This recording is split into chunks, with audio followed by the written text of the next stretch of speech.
Hi guys, welcome to another one of my DOWLATH revision series, and today we'll be focusing on diffraction. Now diffraction pertains to light, and it is something that when you look at in Form 3, you will be discussing as a property of light. Now light was meant to travel in straight lines, and that was according to the particulate theory of light. Now there is another theory that proposes that light travels as something called a wave, and one of the properties of a wave is that it can undergo diffraction. Now, diffraction is the spreading out of a wave when it encounters a gap of comparable size to its wavelength. Now, consider sound. Sound is what we categorize as a wave.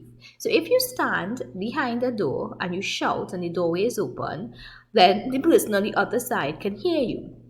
That is primarily because sound waves are able to diffract through the door, because sound has pretty large wavelengths that are comparable to the size of the width of the doorway. Now light, on the other hand, it's difficult for you to see the person, but you can hear them, because light has a much smaller wavelength.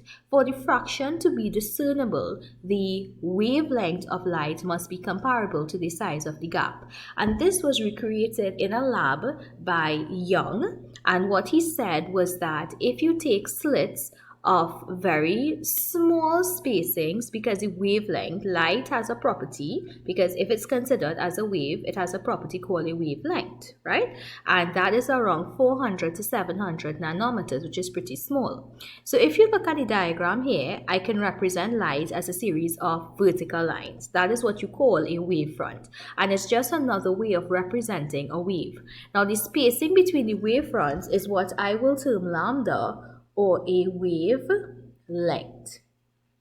So as the wavefronts pass through the size of the gap D, they begin to diffract, and you will see that they have a circular pattern, right? And that is what we call the spreading out of light. So diffraction is seen by having a change in the shape of the wavefront, which indicates that the wave is spreading out.